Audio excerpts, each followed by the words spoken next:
새로운 찬양 감사를 드립니다. 지난 4월 27일 우리 한반도 역사적인 남북한 정상회담이 있었습니다. 화사한 봄철을 맞이해서 한반도의 평화의 그 무드가 아주 흘러넘치는 듯한 그런 느낌입니다. 남과 북의 지도자들이 만나 한반도 비핵화를 위한 그런 원론적인 합의를 이번에 잘 도출해낸 것 같습니다. 그런데 그 합의한 내용들이 하나하나 이제 실천에 옮겨지기까지는 상당히 많은 아마 과정들을 거쳐야 될 것입니다. 그래서 우리는 낙관도 비관도 금물입니다. 판문점에서 남북한 정상회담이 한창 열리고 있을 때에 우리 총회 남북한 선교통일위원회 북한 선교대학원에서는 전 북한 영국 주재 공사였던 태영호 씨를 초청해서 특강을 들었습니다. 북한의 내부 사정을 누구보다도 가장 잘 아는 사람이기 때문에 이번 남북한 정상회담에 대해서 과연 어떤 시선을 가지고 보고 있는지, 또 앞으로 어떻게 진행될 것으로 예상을 하는지, 그런 그 이야기들을 태영호 공사를 통해서 아주 자세하게 들을 수 있는 그런 기회를 가졌습니다. 한반도 비핵화와 그리고 항구적인 평화 정착을 위해서 이제 정치인들이 만나서 서로 이제 의논을 합니다. 그런데 정치인들의 관심사는 어떻게 보면은 이 비핵화 과정 속에서 북한의 그 김실과 3대 세습에 대한 체제 보장이 어떻게 이루어질 것인가, 이것이 이제 북한에서는 초미의 관심사이죠.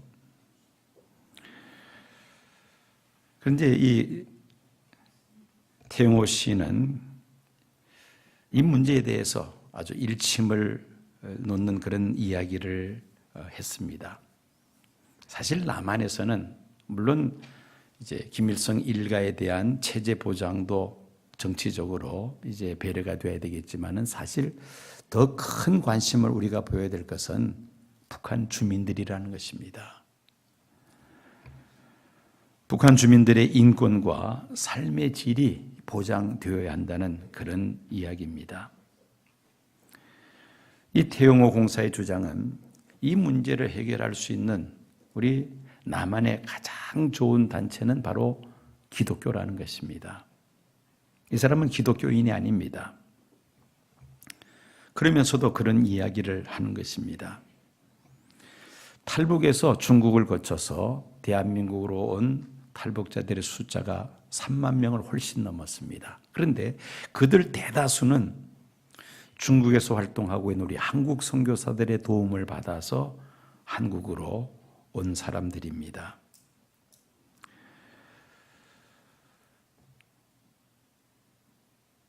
자신은 기독교인이 아니지만은 남북한 통일을 전망할 때에 통일에 앞장서서 북한 주민들을 가장 보호해주고 살릴 수 있는 가장 중요한 기관이 바로 대한민국의 교회들이라는 것입니다.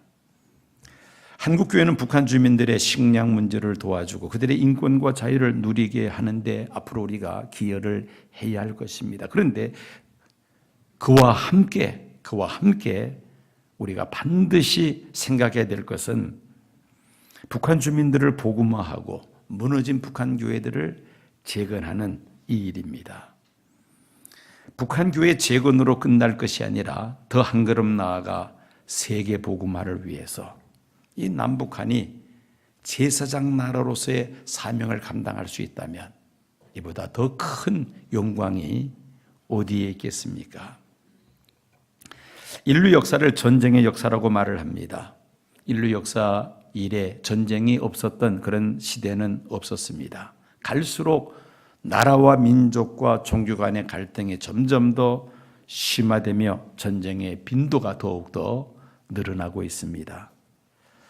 구약 성경에 기록된 근동을 중심으로 한 그 큰 제국들 보면은 가장 먼저 등장하는 것이 이집트, 애굽입니다. 그 다음에 이제 아수르 제국, 그 다음에 바벨론 제국, 그 다음에 페르시아 제국, 헬라 제국, 로마 제국까지 성경에 소개되어 있습니다. 자, 이 인간 나라 제국들은 어떻습니까? 하나님을 배제한 채 인간 중심의 나라로서 그 막강한 군사력을 동원해서 인접 나라와 민족을 무력으로 정복하고 수많은 인명을 살상하면서 재산과 영토를 약탈해 나가며 제국의 영역을 확장해 나가는 것이 바로 인간 나라의 속성입니다. 이 세상 제국의 속성이라는 것이죠. 한 시대를 호령했던 영웅 호골들, 끝없는 야망을 가지고 피비린내 나는 전쟁을 통하여 제국의 영토를 확장해 나가면서 강대한 제국들을 세웠습니다. 그러나 오래가지 못해서 그 제국들은 다 무너지고 맙니다. 그러나 하나님께서 원하시는 나라는 이런 제국이 아닙니다. 하나님이 원하시는 나라는 오늘 말씀을 통해서 보건대 제사장 나라를 하나님이 원하고 계십니다. 이스라엘이 제사장 나라가 될 것은 이미 이스라엘의 조상 아브라함에게 하나님께서 약속하신 것이죠. 하나님께서 갈대아 우리에 살고 있는 아브라함을 부르시면서 세우셨던 약속이 창세기 12장 1절 이후에 기록되어 있습니다. 여호와께서 아브라함에게 이르시되 너는 너의 고향과 친척과 아버지의 집을 떠나 내가 내게 보여줄 땅으로 가라. 내가 너로 큰 민족을 이루고 내게 복을 주어 내 이름을 장대케 하리니 너는 복이 될지라.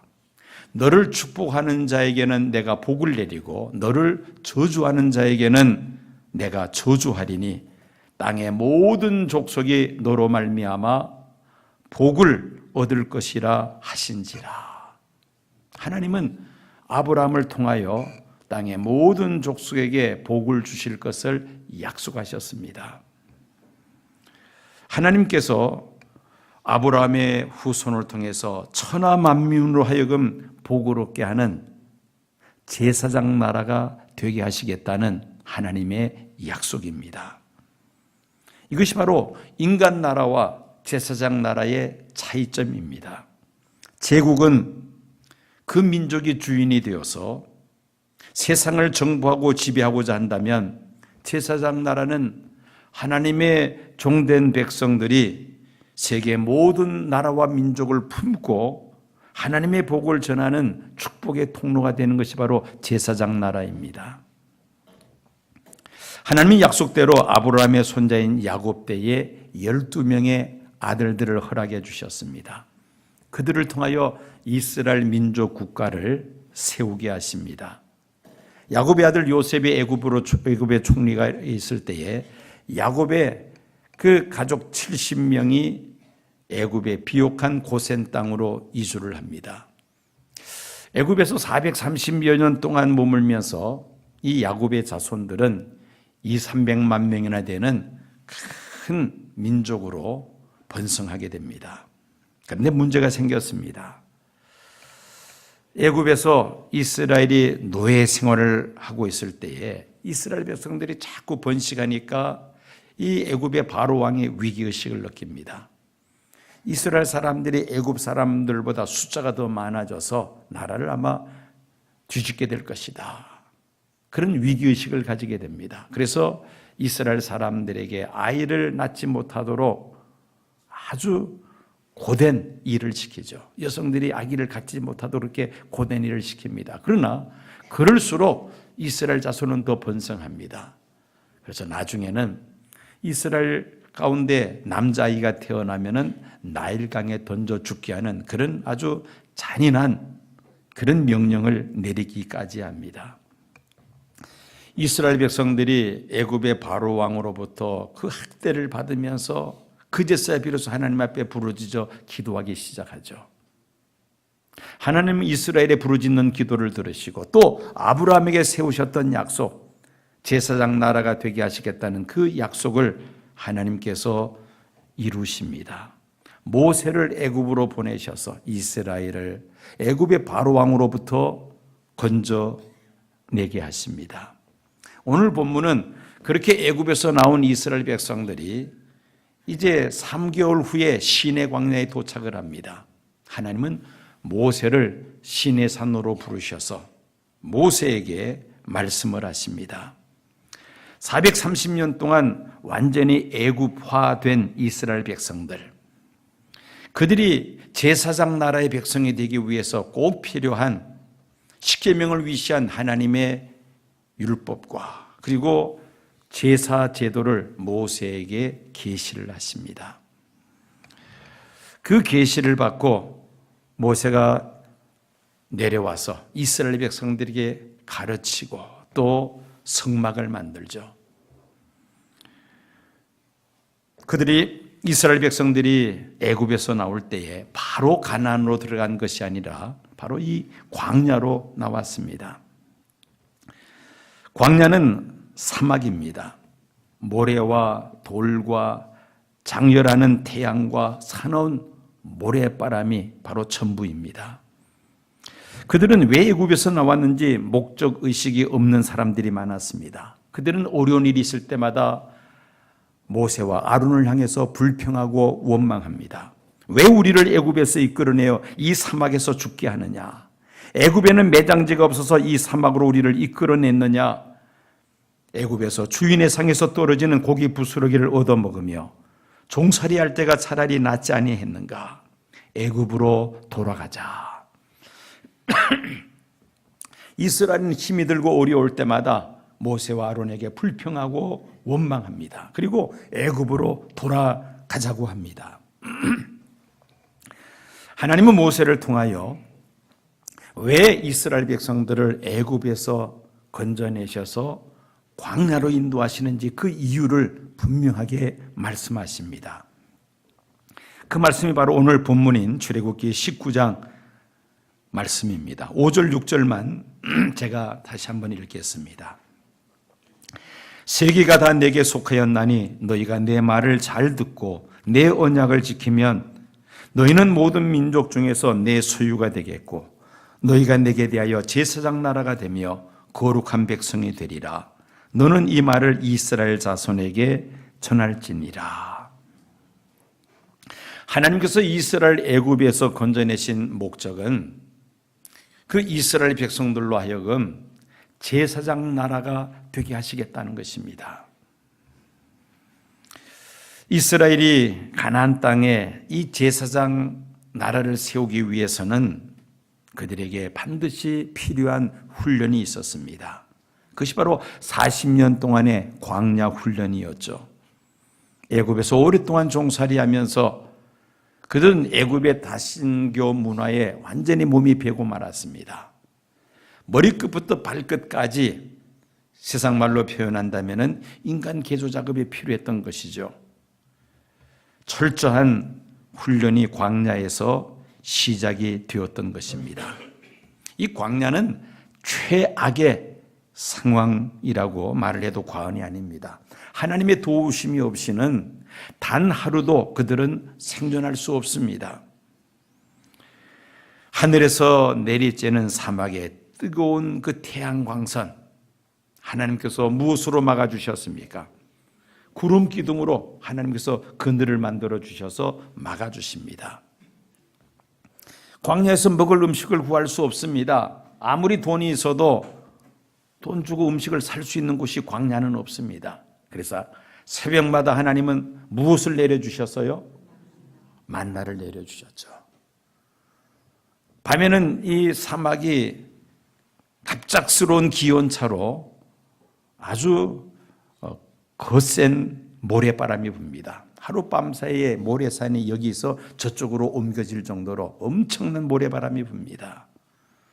그 밤에 그 모래바람으로부터 이스라엘을 보호하시는데 불기둥으로 대기를 따뜻하게 해주셔서 기온차가 나지 않게 하십니다.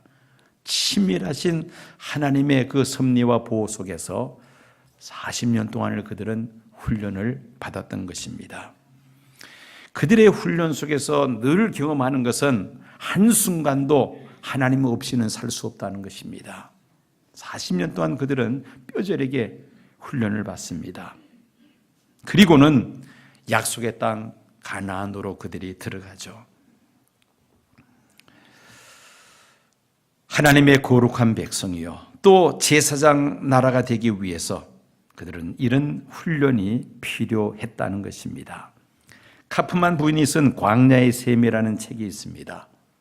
그 글 속에 이런 이야기가 있습니다. 어느 날 누에 고치를 아주 면밀하게 이 카프만 부인이 관찰을 하고 있었습니다. 그 누에 고치에 한 2mm 정도 되는 작은 구멍이 뚫리더니만은 그 속에 이제 나비가 그 작은 구멍을 통해서 빠져나옵니다.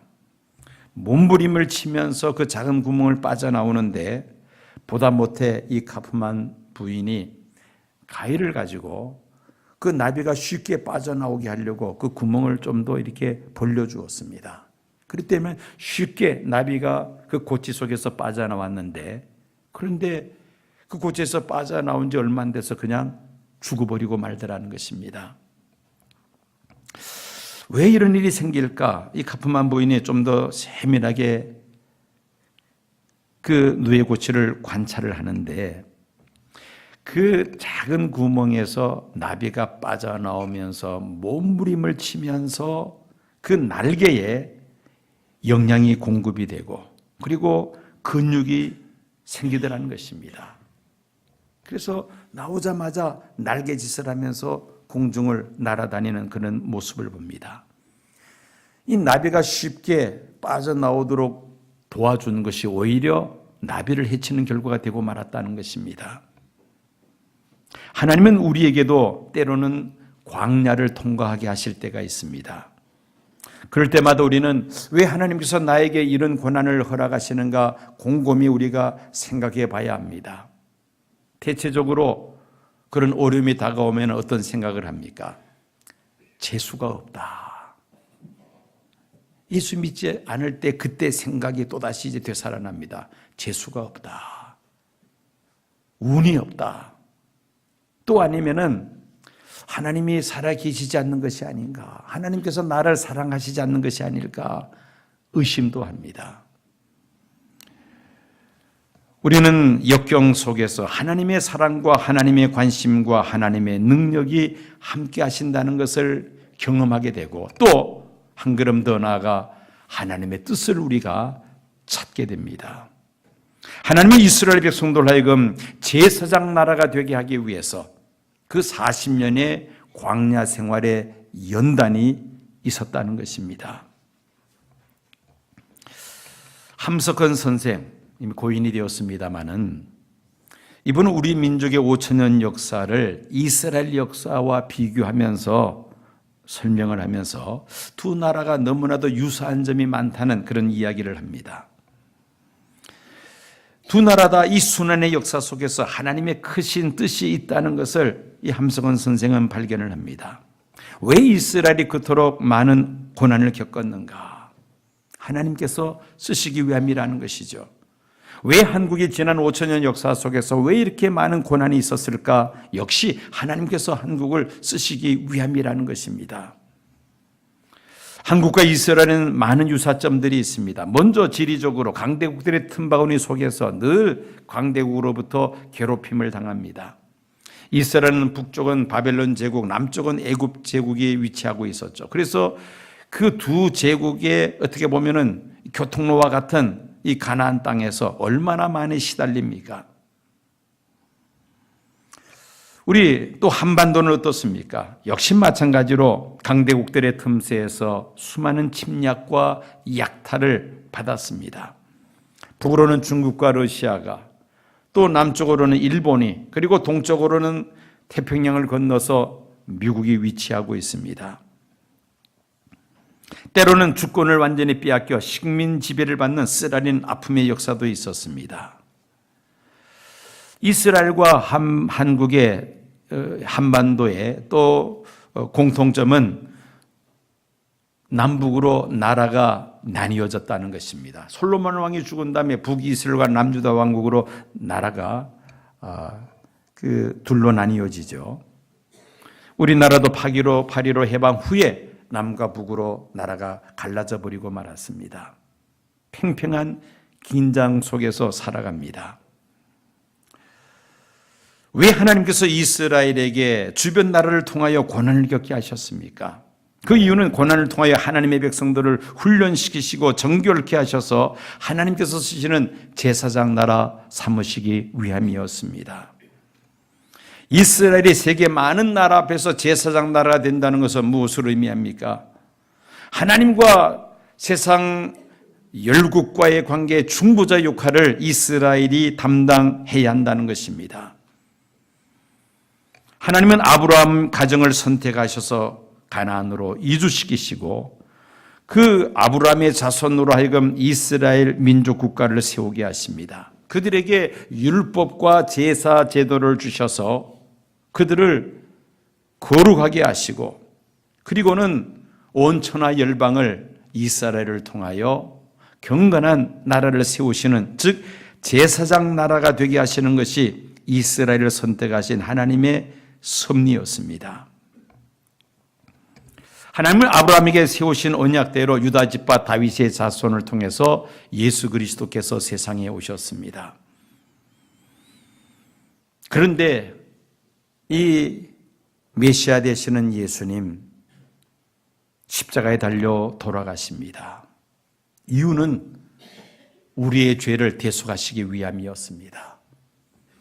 저와 여러분들의 죄로 우리가 십자가에 달려 죽어야 하는데 예수님께서 대신하여 십자가에 돌아가심으로 인하여 누구든지 자신의 죄를 회개하고 예수님을 하나님의 아들이요 나의 구세주로 영접하면 하나님은 우리의 모든 죄를 다 용서하시고 거룩한 하나님 백성으로 삼아주시고 우리에게 영생을 허락하심을 믿습니다. 자, 이렇게 온 인류를 구원하시기 위하여 메시아가 이 세상에 오셨는데 이스라엘 백성들은 그 메시아를 십자가에 못 박아 버리고 맙니다. 이스라엘이 제사장 나라의 사명을 감당치 못하게 되었다는 것입니다. 하나님은 사도 바울을 선택하셔서 이방인의 사도로 사용을 하십니다. 그리고 이방인을 통하여 예수 그리스도의 복음이 땅끝까지 전파하게 하신 것입니다. 하나님은 모세를 통하여 이스라엘 백성이 하나님께서 택하신 선민이요 거룩한 백성이며 제사장 나라가 됨을 말씀하셨습니다. 그러나 이스라엘 백성들이 이 사명을 감당하지 못하게 되자 신약 시대에 들어오면서 이 사명의 촛대가 이방인에게로 옮겨지고야 말았습니다. 이 문제에 대해서 사도 베드로는 베드로전서 2장 9절 10절에 이렇게 말씀합니다.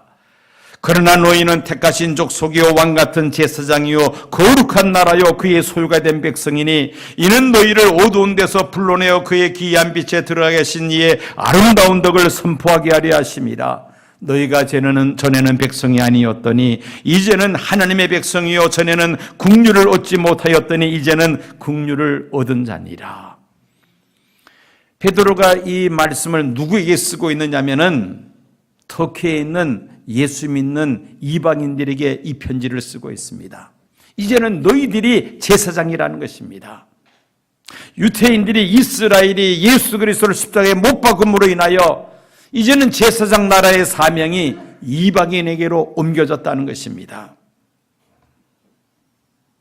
모든 그리스도인들은 제사장의 역할을 감당해야 함을 말씀하십니다.